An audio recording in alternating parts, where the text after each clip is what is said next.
You're listening to The Voluntary Life, where you can hear ideas for finding freedom in an unfree world. Visit thevoluntarylife.com to connect with the show and hear all past episodes. Here's your host, Jake. Hi, it's Jake here. Welcome to The Voluntary Life. This week's episode is a little different. I've just published the audiobook version of my latest book, Job Free: 4 Ways to Quit the Rat Race and Achieve Financial Freedom on Your Terms.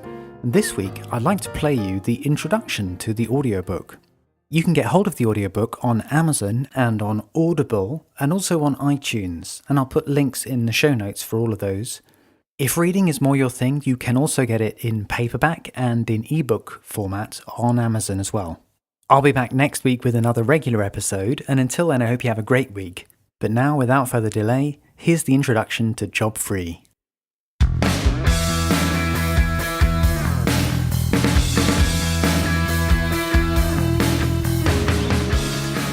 Job Free: 4 Ways to Quit the Rat Race and Achieve Financial Freedom on Your Terms. Written and narrated by Jake DeSillis.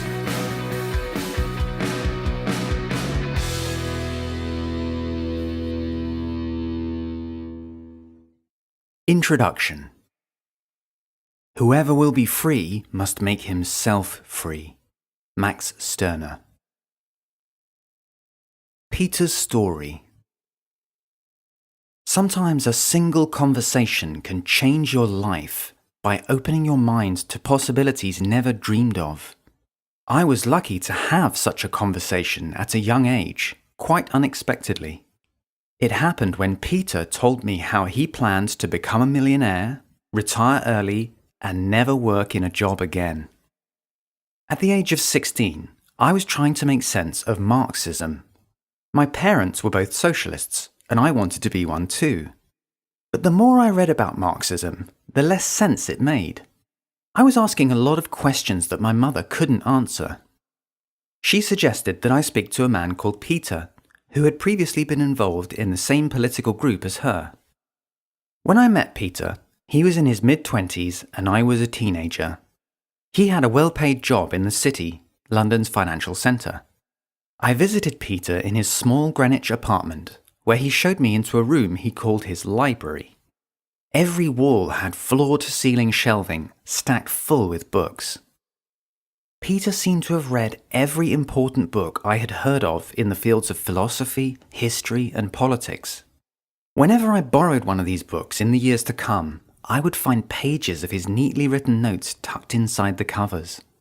He formed his own theories and viewpoints about everything he read, but he was unconcerned about publishing any of his ideas. Peter was not a typical city worker. His favourite character from literature was Sherlock Holmes, whose demeanour he obviously emulated.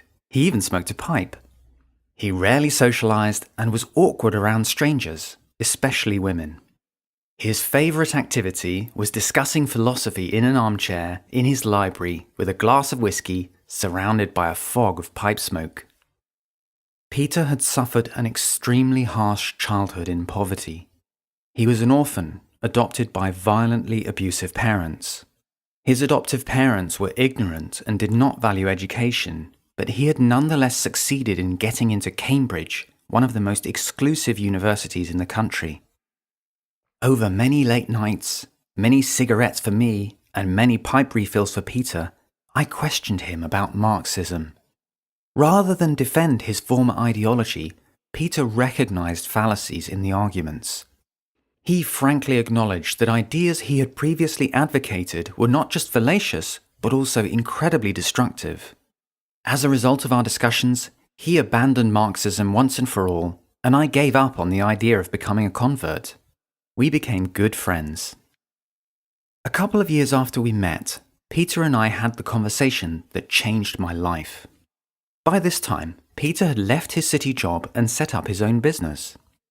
I learned a huge amount about entrepreneurship by talking to him about his venture. One night, sitting in his flat in Greenwich, I asked Peter what his goals in life were. Peter told me that his goal was to become a millionaire and retire early. He intended to work extremely hard, create a profitable business, and make his fortune. As he spoke, I was impressed by his seriousness. He wasn't just dreaming about becoming a millionaire, he was planning it. I had never heard anyone admit to having such an ambitious life plan. Everything Peter planned to do, he would accomplish through his own efforts. There are many opportunities for highly intelligent people like Peter to move into comfortable, protected jobs where they can live largely at everyone else's expense. My university professors provided examples of this lifestyle. In contrast, Peter was the most enterprising person I'd ever met.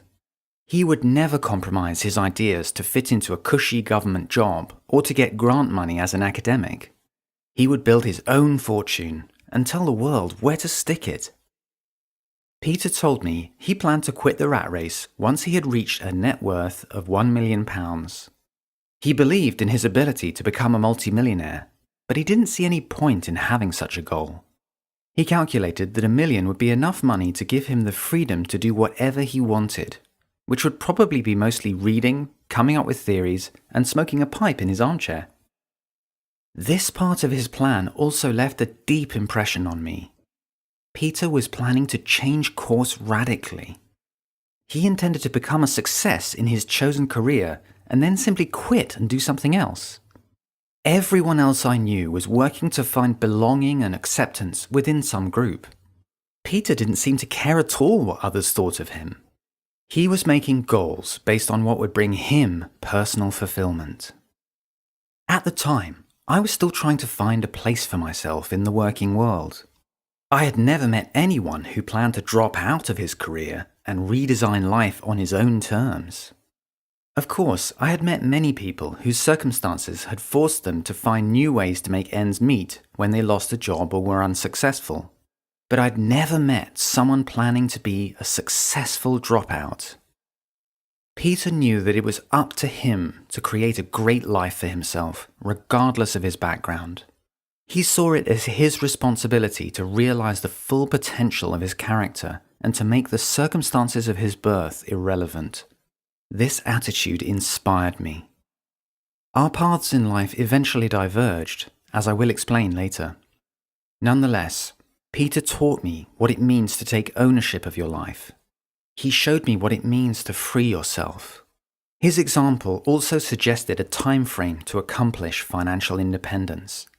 Peter was on track to reach early retirement sometime in his mid-30s. About me. That pivotal conversation with Peter was my first introduction to the idea of living a job-free life. I stopped thinking about how to find a good job and started thinking about how I could create the kind of life in which I didn't need one. Peter gave me encouragement and guidance, and he lent me money when I wanted to start my own business. I found my path to job freedom through entrepreneurship when I founded a startup in 2000 called Intelligent Space. Intelligent Space was a pedestrian movement consultancy. We advised architects, engineers, and developers on how to create better environments for pedestrians. We developed computer simulations that mapped where people are likely to walk, which is often not the same as where architects or engineers think they should walk. I found the experience of building a business deeply fulfilling, even when it was stressful. Being my own boss was awesome. I slowly grew the business and, with many missteps along the way, eventually achieved a high level of profitability. I wrote about the founding and growth of my business in my book, Becoming an Entrepreneur. From talking with Peter, I learned another way to think about the purpose of money. Money can buy freedom rather than comforts. You can use money to change your life rather than let it control your life. Money can be a tool of personal liberation. I achieved financial independence at the age of 35. I was able to do so because I sold my business to a large engineering company. I stayed on, working as a director for the company for 3 years, helping to integrate my business into their operation. At the end of that earn-out period in 2010, I retired early at the age of 38. Since I sold my business, my priority in life has been freedom. I have arranged my consumption habits and financial life around the goal of giving myself the freedom to do whatever I want with my day. I treasure never having to work on anything that I don't want to. I now live from passive investments as a private investor. I spend my time only on projects and activities that I feel enthusiastic about. After I sold my business, I started a podcast called The Voluntary Life. In the podcast, I share my experience of finding freedom through entrepreneurship, but I also interview others who have found freedom in different ways. Each person I've interviewed has their own story about how they are able to live every day as they choose. The people I have interviewed have diverse lifestyles, but there is a common theme. We have all chosen different ways to live without a job. A job-free lifestyle means no longer having to work for anyone else. We are all masters of our own lives. Job-free. There is nothing inherently exploitative about jobs. In fact, your job can serve to help build for a job-free future, as I will describe. I don't believe jobs are evil. It is just far more fulfilling to be your own boss and work for your dream, rather than have a boss and work for someone else's dream. Many people would love to live a job-free life, but they have difficulty seeing how this could be a practical option for them. This difficulty is not surprising when you consider how we all learned about the working world.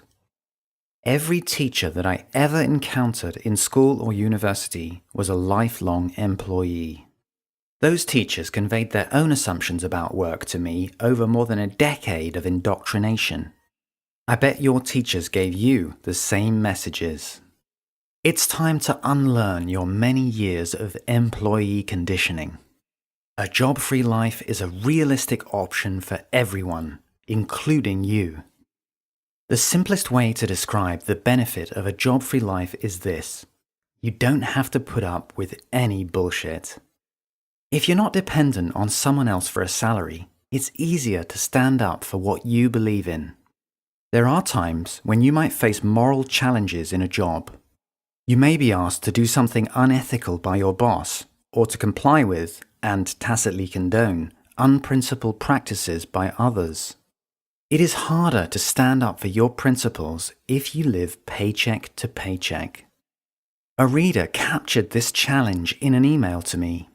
Quote, "I like to think I'm a moral person, but many times in my career, I've been forced to choose between unethical behavior and possibly losing my job. I handled this in a case-by-case manner, where I had to weigh the importance of the unethical behavior, the likelihood of me being punished, the odds of me successfully elevating the issue to a superior, how much the unethical behavior would actually hurt the injured party, etc. In other words, my response was ambiguous and led to a lot of sleepless nights." End quote. If you run your own business, you set your own standards. One customer might try to pressure you to do something dishonorable in return for their business. However, a healthy business is not dependent on any single customer to survive. It is much easier to refuse a customer than it is to refuse an employer. Similarly, if you have multiple income streams as a freelancer, you will have more flexibility to decline work from any single source if you believe that undertaking the work would violate your principles. Even if you are still an employee, it is much easier to stand up for what you believe in if you are working towards job freedom. Employees who focus on saving for financial independence don't live paycheck to paycheck. Financial security makes it easier to say no to unethical requests. One of the best reasons to pursue financial independence is that it makes it much easier to say no to bad people. Financial independence. You may aspire to have the kind of lifestyle where you no longer have to work at all, having the financial freedom to do whatever you want with your time. This doesn't imply sitting on the couch watching TV all day. If you want to do lots of productive activities that you find fulfilling, more power to you. I've done all manner of things with my freedom, from launching a podcast to writing books to traveling the world. Being financially free is not necessarily the same as being rich, whatever that means to you. In particular, it's not about having a high consumption lifestyle. Instead, I define financial freedom in terms of the length of time you have ahead of you before you have to work in a job that you don't enjoy. The more time you have, the freer you are to do whatever you want with your life. The objective is not to stop doing anything productive. It is to stop doing work that you don't want to do. My aim is to spend time only on activities and projects that inspire my wildest enthusiasm. My goal is to spend every precious moment of life in ways that I find fulfilling and that are aligned with my values. Financial independence is a great basis for a job-free life, but not the only basis. You don't have to be financially independent in order to live job-free. You have options. Who this audiobook is for. This audiobook is for you if you want to create a job-free life for yourself. You don't need a detailed background in business or personal finance in order to understand the contents. I have avoided jargon as much as possible. Many books advocate specific plans for adopting the best lifestyle. Such books provide a set of instructions for you to follow the example set by the author. This audiobook is different. My purpose is not to convince you to follow the same path as I did. This audiobook is unique in providing a framework for understanding the different options for job-free living. I explain and contrast the various job-free lifestyles. I suggest ways to use each approach and choose a lifestyle that best suits you. I provide further resources that you can explore in more detail. A job-free life is possible, and you have options about how to achieve it. When you understand the options, you can choose a path that best suits your talents and preferences. If you are just beginning your journey to job freedom, you'll get an overview of the entire journey ahead and all the options available. However, even if you already know a lot about one approach to creating a job-free life, you will gain an understanding of the alternatives that can also serve you. The audiobook in a nutshell. As I interviewed job-free people on my podcast, I began to spot a pattern I had not seen described before. Each person's route to freedom was unique, but they all seemed to fit in one of 4 essential strategies. Strategy 1. Save your way to a job-free life. Extreme savers aim to put away enough money to live from their investment returns indefinitely, so that they can retire early and devote their time to finding fulfillment in any way they choose. They do this by practicing radical frugality, saving the majority of their income for about 10 years, so they can live the rest of their lives on their terms while minimizing their expenses. I explain this approach in Chapter 1, Extreme Saving. Strategy 2. Earn money outside a regular job, doing what you love. Unjobbers earn money from multiple income sources outside a job, such as freelancing or side businesses. They choose enjoyable work that gives them more freedom. In order to make this lifestyle feasible, they often live far more frugally than the mainstream consumption culture. This is the subject of Chapter 2, Unjobbing. Strategy 3. Create a business that supports your lifestyle. People following this strategy aim to design a business that requires so little of their time that they can work as much as they please and spend the rest of their time doing whatever gives them fulfillment. Chapter 3, Lifestyle Businesses, is about how to support your freedom by using a business that pays your way. Strategy 4. Build a business to achieve financial independence. Whereas lifestyle entrepreneurs use a business to provide income, startup entrepreneurs aim to build capital value in a business that they can one day sell. This is the subject of Chapter 4, Startups. I illustrate each of these 4 strategies with stories of real people who have chosen each route to job freedom. I've tried to choose people who represent examples of one particular route, But in reality, many people use a combination of more than one strategy. You too can combine these different strategies and choose aspects of each. There is no need to choose one of the 4 ways to the exclusion of all the others. However, it helps to identify the 4 basic strategies separately. I've also provided an appendix on investing because the practical issues related to investing are relevant to many of the strategies for achieving job freedom. You can choose a path to job freedom that suits your preferences and circumstances. When you understand the 4 options available, you can design your own path to freedom based on the building blocks provided by these 4 ways. Chapter 5, Choosing a Job-Free Lifestyle, provides suggestions about how you can take the different lifestyle paths open to you and choose from them. Creating a job-free life is not just a practical challenge. Chapter 6, The Psychological Challenge, identifies 3 key mental aspects of your journey. Outside a job, it's up to you to build a community, create structure for yourself, and find purpose in your life. Peter taught me that I can only be as free as I choose to make myself. Let's explore 4 strategies that you can use to free yourself.